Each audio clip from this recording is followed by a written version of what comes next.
Let's just use this framework to structure our next few minutes. Let's go through these one at a time. Now, it may be no surprise that a philosopher is going to first of all talk about the intellectual dimension of truth. Now, Rahm's book, what's the point of Socratic questioning?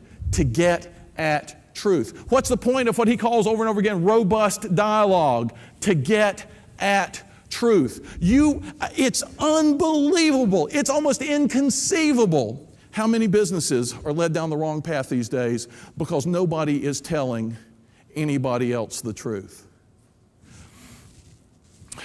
We need truth just like we need air, food, or water. Without truth, human beings cannot flourish. Don Peterson, past president of Ford Motor Company, wrote a book in which he talks about this. He said he was in a big factory, walking across the factory floor, a factory owned by Ford. And he said a huge man, a giant of a man, he said, yelled out his name and said, "Come here, man, I want to tell you something."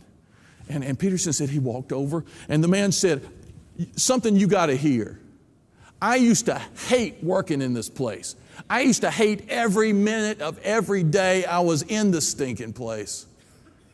Until about 6 weeks ago, my supervisor started asking me what I think about things, how I think things could be improved, how I think things ought to be changed. He started treating me like a human being for the first time in my life." And I'm going to tell you something. I love coming to work now. I love this place. You need to know that. Peterson said, asking the guy what he thought the truth was about his job changed everything. Well, I met a man a few years ago, Jack Stack. He took over a company called Springfield Remanufacturing Company. They had terrible morale. They had terrible debt. The company had horrible debt. They had quality problems. They had every problem you can imagine. Jack did a tour of the place, and he told the leadership team, he said, "Well, one thing I can tell you is that this place needs a big dose of truth." And he said, "Jack, what do you mean?" He said, "I'm going to teach every employee, everybody who draws a paycheck from this place, I'm going to teach them how to read all our financial reports."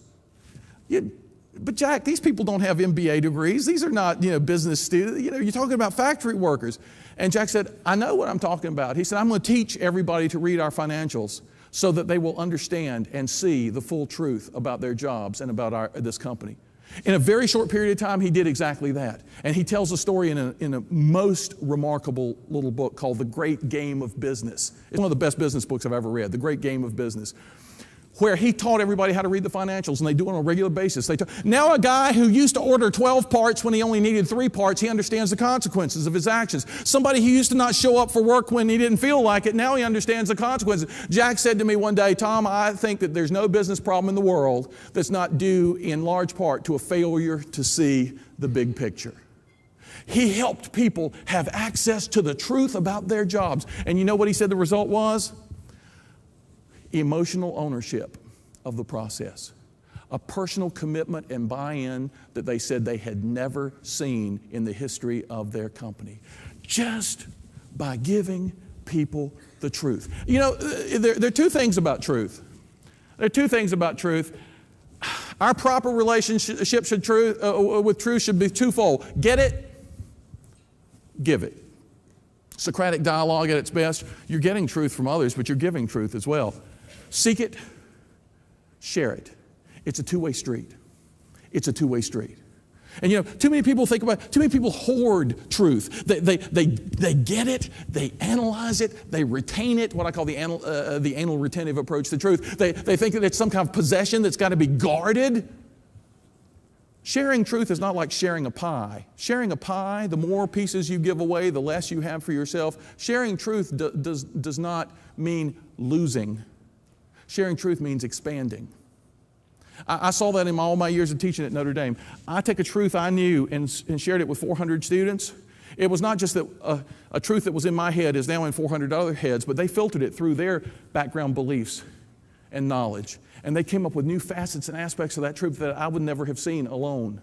It's amazing what sharing truth can result in. But we can't share it until we get it.